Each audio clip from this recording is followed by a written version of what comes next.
Hey, welcome to our show. Hey, this is a dandy today. We got a real good show planned for you and a real good guest.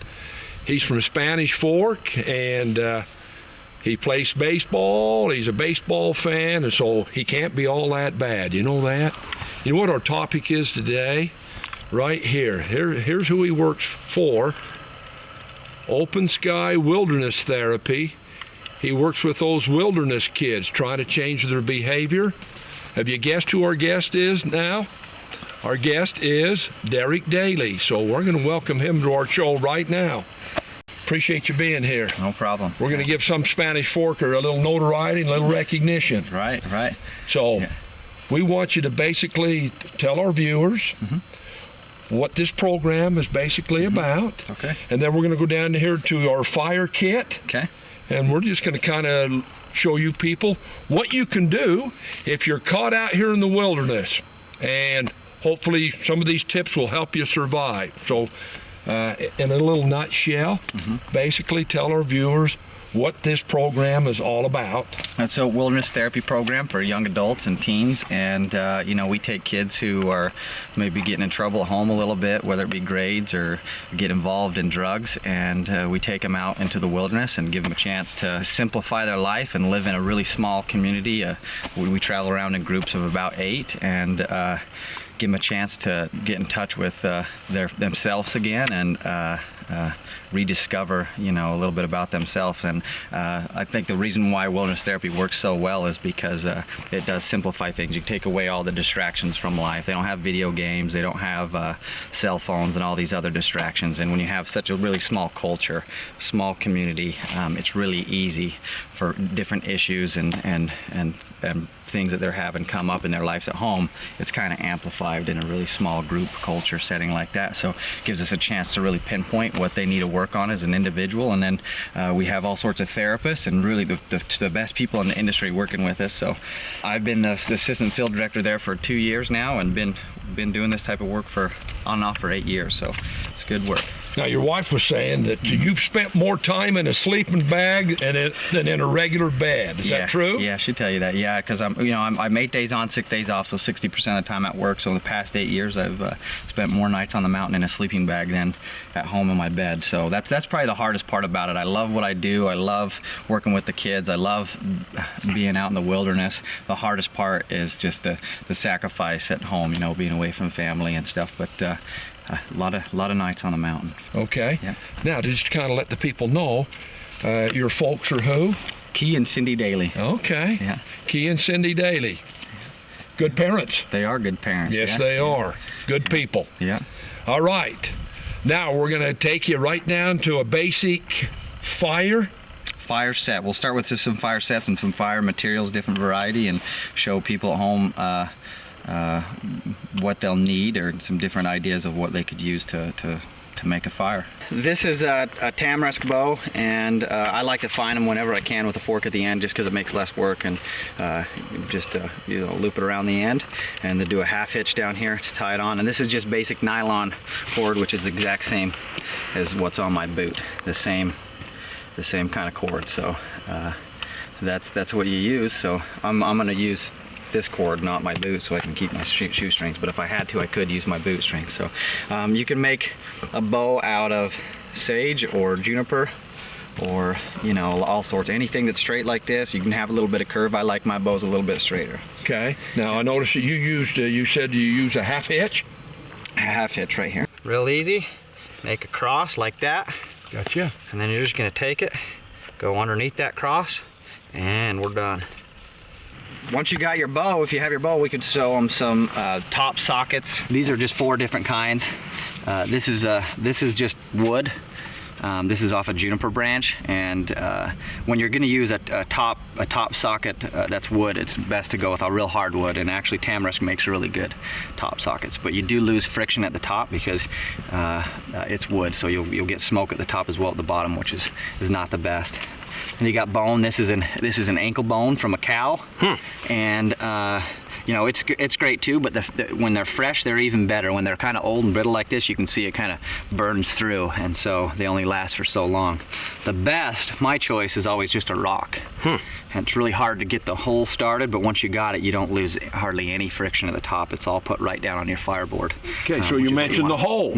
How do you get the hole started? Have you got your Leatherman? Well, yeah, I mean, I always carry my Leatherman, and that's what I'll use. Is that a invaluable tool? It's your third hand. That's the best thing you can have. I take a Leatherman over just about anything else out there. I think if I have that, then I'm doing good. But the kids out where we work, a lot of times they'll use just chert like this. What's it called?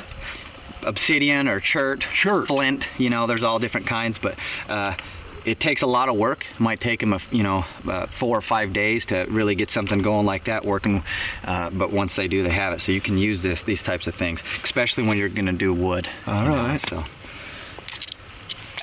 and then we got this is just off a deer antler, and this makes a really good top socket as well. And now, did you know that, Bryce? They're stylish. These are stylish too. So. Did you know that you could use a deer antler? I didn't know that. Did you? I didn't know that, so that's a real good tip. It is. Derek? Yeah. It is. Plus, it makes a real stylish bow set. Oh, stylish. Yeah, you get. Well, we ought to be styling if we're going to be out in the wilderness and we're lost. Out there, it is sometimes with the kids. It's a competition who can have the nicest bow set. So if you got an antler one like that, then you're. Well, to be styling, Goose, we ought to take off that 12-point off your mantle and turn that into a top socket. I don't have no 12-point. That's right, Goose. I'm a 14-point, and you come anywhere near my antlers, and I'll start a fire with your tail feathers. Let's move to the spindles, and these are just the spindles, and this is what this is going to be the top, and then you're being the fireboard. So this is you make these out of sage, juniper root, cottonwood root, and your spindle is going to be what you turn with your bow to get your fire. All right, to get an ember. To get an ember. Yeah. Now, what's an ember? What's an ember? An ember is just what you're going to get is punk, real black punk, and as that stuff starts to heat up and really condense, it gets hot enough and it'll start an ember just like you see in your fire. All right, coal. so a little spark. It'll be a little burning coal kind of thing. So gotcha. It'll be real red. Excellent. Yeah, and then let's show them the nests. The nests. So this is a juniper nest, and this is what I prefer to use if I can. It's just I think the easiest to work with. So did you climb up a juniper tree to get that juniper nest? Is that where it was, up in the branches of a juniper tree? No, Bryce. What?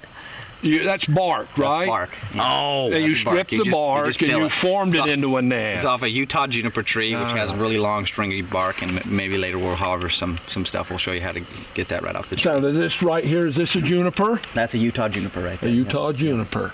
All right. All right. Yep. And then you can also make them. These are both juniper nests, but you can do the same thing with sage bark. It's stringies too. Usually, you just end up with a smaller nest.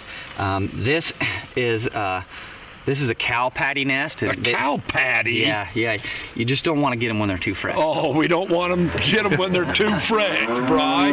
A cow patty. I noticed that was the mistake you made earlier. Yeah.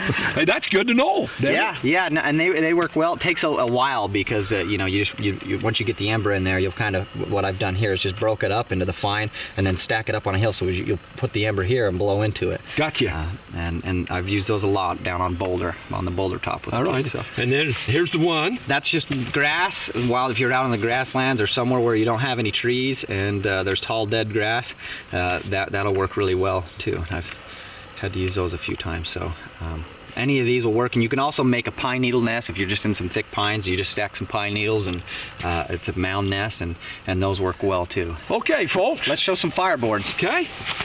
These are just different fireboards. These are both sage fireboards, which are maybe my preferred to use is sage fireboards.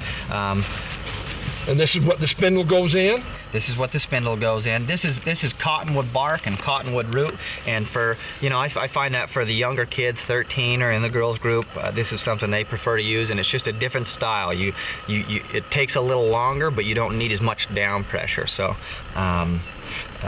that's good for, I think, for younger kids and smaller people that don't have the strength to put a lot of down pressure. They could just pace themselves and get a fire with these. Now, what have you found out in the wilderness? Are girls stronger than the guys when it comes to surviving? I mean, not physically, but surviving. Yeah, well, I think that they both have their, the things that they're good at. One of the things I noticed with fire sets specifically, I guess the difference between the boys group and the girls group is that the girls will take a lot of time in preparation and make sure everything's right. The nest is beautiful, their fireboard's prepped perfectly, and their spindle's ready to go. So when they start, they got the best chance of being successful, and that works. Where guys will just reach over and grab their spindle, and they'll just not prep it real, and then just try to use strength to get a fire, and then they'll have an ember and not have a nest ready. So they'll be trying to get a nest ready, and it works. It works for them too. But the girls tend to, I've noticed, take a little more care and preparation, and to doing their fire sets. So that, to me, would be a better approach. I think it is. I think it is a good approach. I mean, so many times with the kids, they'll just try to, hurry and muscle one out, and then say, "Well, why didn't I get it?" And I'll be like, "Well, you didn't have, your fireboard wasn't prepared properly. You didn't have a nest that was put together very well, and so it's a good therapeutic tool. Fire sets. It's something that brings a lot out of the students, so we have a lot to work with them. We're just around that frustration and anger." Okay. Hey, we're learning a lot here, Bryce. Hopefully you guys are out there in our viewing audience, and we're going to take our first break right here. Hey, and don't go get a soda pop, and don't go get a beer. Just go get some plain old water, because out in the wilderness, we don't have any of those, do we? That's right, just water. Just water. All right, we'll be back. Welcome back, guys. Hopefully you got your water and you're ready to roll. Derek, sometimes, and I'm guilty of this, and I bet a lot of you guys are guilty of this too, that we start judging people by their outer appearance. I looked at Derek when he first came to the softball down there, and I thought, who is this guy? He's got the long hair and the full beard. What's behind all that? I guess it's kind of a wilderness thing. It's kind of common, I guess, in my industry. And the beard helps keep you warm, and so does the long hair. And I think another thing for me is that I find it helps break down barriers with the students. And they come to this wilderness program and they see a guy, and this guy looks a little different than the people back home who's been trying to maybe lay down the law or keep them in order. So it breaks down barriers, and I don't know, I guess I'm a little bit of a free spirit too, so. Oh, I like that. Free spirit, don't you? Absolutely. Absolutely, man. So what kind of guy are you inside? I think a pretty good one, Goose. I think you are. He is. He's a real good guy. Yeah. Hey, we're going to go back here and we're going to bust a fire now, Let's do it. right? Let's bust do a it. fire. That's what we're going to do. Here we go. Just going to find a level spot and put my nest down and then attempt to start a fire. Now, Derek, I'm wondering why. Why does it have to be level? It just makes it easier, when I'm going to have my bow going, and I want, if it's level, I'm not hitting the end of my bow in the dirt, or, and it makes it easy to keep the spindle straight up and down. Makes sense to me. Yep. This is a little chapstick I'm going to pull out, and if you have it with you, sometimes I like to just put a little bit right in the top socket, and it helps reduce friction, and it's just one of those tricks that can help you be successful, so you don't have to work so hard to get a fire. Now, There's a trick you wouldn't see every day, I'll bet, that's right. Goose. I thought it was the friction that got you the ember. It does, but you want the friction at the fireboard and not at the top socket. So Oh. we want all the friction down here. So, Neat tip. yeah. That is. Now, you were telling us a little earlier that when you make these good fire sets, you always end up giving them away. Yes, that's true. Why is that? Well, because my job, I train the guides and I'm teaching the students, and so whenever I get anything that is working, a nice set, or when I'm going out there with the kids, I help them harvest and then they keep it. So, or I give it to a guide, and I haven't kept a fire set in a long time. In fact, at the end of the day, I'll let you guys take all this home and you guys can have it. Hopefully, we'll get you busting a fire Hey, today. So. I'm going to bust a fire. You know I will. You busted a lot of things in your life, Goose. All right. Wow, he's already going. Holy cow.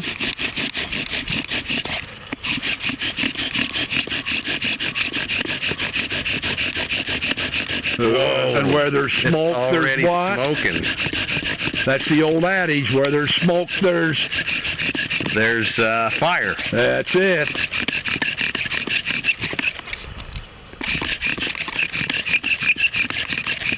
Holy cow, you hear that squeaking?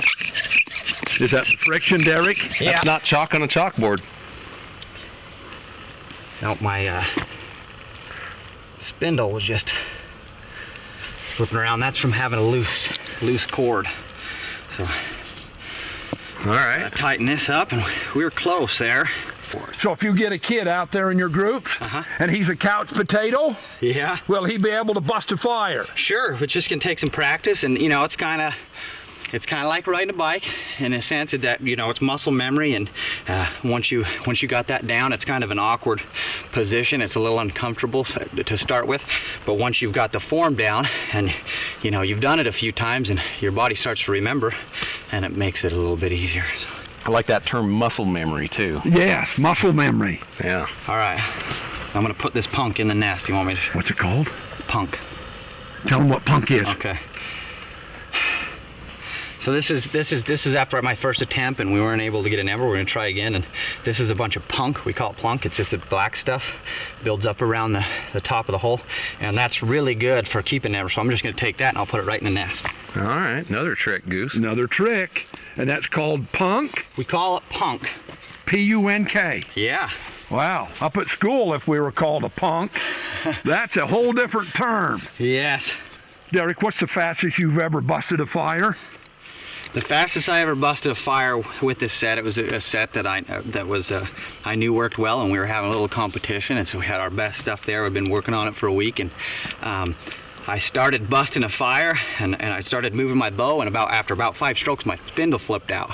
So that was about 5 seconds, and I looked down, and there was an ember. So I put the ember in the nest, and it took me about 30 seconds. So I had, from the time I started to flames, was about 45 seconds, which is lucky and pretty good. So you thought you were unlucky when the spindle flipped out. I did. I thought I was done for, and I ended up, there was an ember there. I would have kept going for some time, but that's the thing is with, when you're making fire, it's good to have all, make a few spindles, make a few fireboards, because every once in a while you get a fireboard that just doesn't want to produce an ember, and so you got to switch to something else. So if we don't have any luck with this, we'll just move to something else. The other night I'm watching Bear Grylls. Yeah. And he'd come up on a dead yak. Yeah. And he cut the liver out of that yak, and he took 2 big bites out of that yak liver, and he had enough and threw that back in the carcass. What do you think? Here in Utah, would we have to live off a porcupine liver? Well, I think that makes good TV, but if it was me, I would have taken maybe the back straps, made a fire, and cooked it. Oh, good point, huh, Bryce? Yeah, I think I'd rather go out with Derek than with Bear Grylls in the wild. Hey, good point, man. I'll eat better. Super. So, you think a lot of that is Hollywood? Like that episode my buddy was telling me about with the horses. He said he was lost in the Rocky Mountains was on a horse, and he had a fly rod. And he was going to try to survive, and I was thinking, that's not surviving, that's a vacation. My little sister could survive in those conditions, I mean.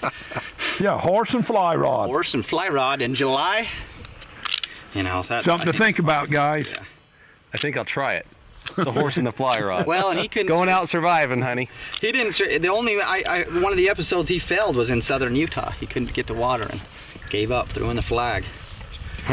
Threw in the towel. That's down there with those slot canyons. Yeah, he couldn't get to water, and it's rough country down the Four Corners.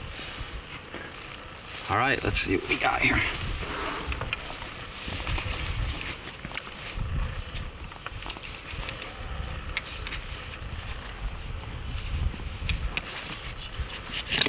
Oh.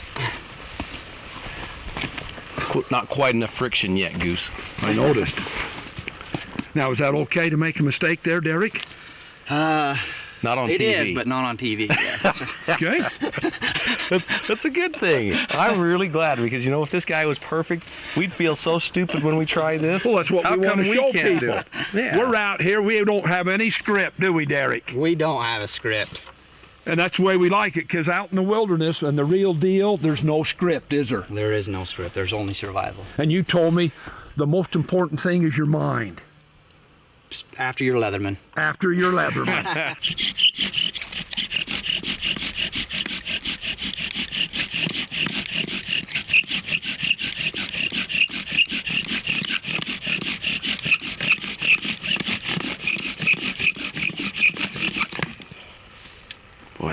smoking.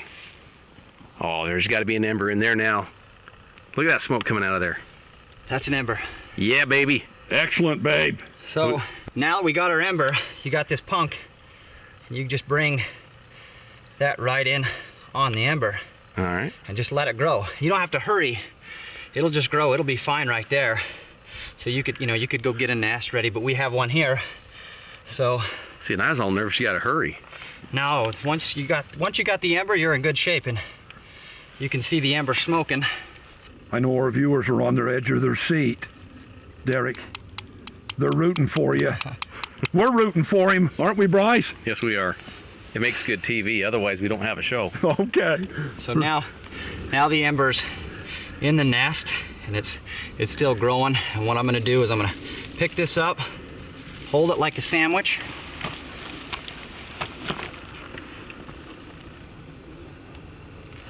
We're going to start to blow in it. Oh, look at all that smoke coming out of there. Oh, there it is. Look at that. Nice. Is that something? Come blow on it, Goose. All right, baby. Long breath. It's like passing the Just peace blow pipe. right on that red spot. Long, steady breath. Whoa. Boy, you got to be careful. One of those embers hit my arm. That was a mosquito.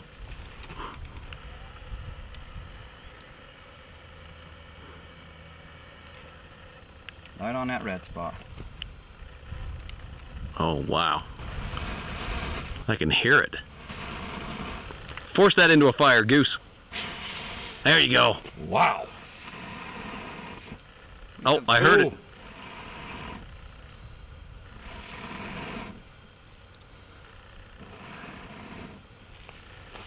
Yeah. There it is. Nice. Hey, we're cooking fish tonight, aren't we? We are. Or we're cooking a little bit of yak liver.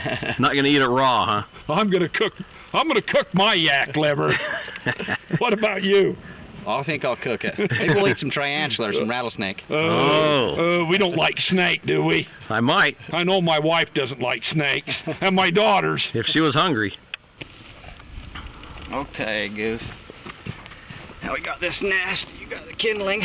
Okay, this is kindling. Yep, and you just want to put that on there, and you're gonna blow on what, the a nest. little bit at a time? Just a little bit at a time, and stack it up on there. You want to make a little bit of a teepee. That's like cool. a teepee. That'd be Okay, cool. Okay. And then you're just gonna blow on that nest to just get it building up. If you can blow right on the red spot, just right down here, Oh, I got to get lower than that? just like that. And then get some bigger stuff. Okay. Just throw it right on there now. All right, so what if a guy's got a bad back and he can't bend that low? He'll probably not survive. Oh, is that the deal? So he's got to get down there. Bad back or not, buddy. Okay. You can kneel though. You don't need to just, Look at that. I No. couldn't bend and touch my Okay, now we toes. got to close this first show. Sure. And I'm kind of hungry. Are you hungry? Yeah. Is there anything out here? Is there any prickly pear or Survival food. Well, what I usually, you know what? I got some Doritos and donuts in the car. How about we go for those? Doritos and donuts? And we what I went like to over this survive. work to make a fire? Bryce, what have you got? Well, ever since I was a scout, I've kind of liked s'mores, so I brought up some chocolate and marshmallows and graham crackers. Is that all right? Let's do that. I mean, S'mores? if we're gonna rough it. Holy smoke, guys. All right, you know how we sign off. Hey, have a great day. And is this a beauty? Hey, we haven't told you where we are on this first show. Where we at, bud? Up Diamond Fork. Up Diamond Fork Canyon. Yeah, baby. Hey, have a great day. And remember, we love you. We truly do, don't we? We do. And we love the kids out there, too. We do. All right, catch you later. Episode 2 coming up.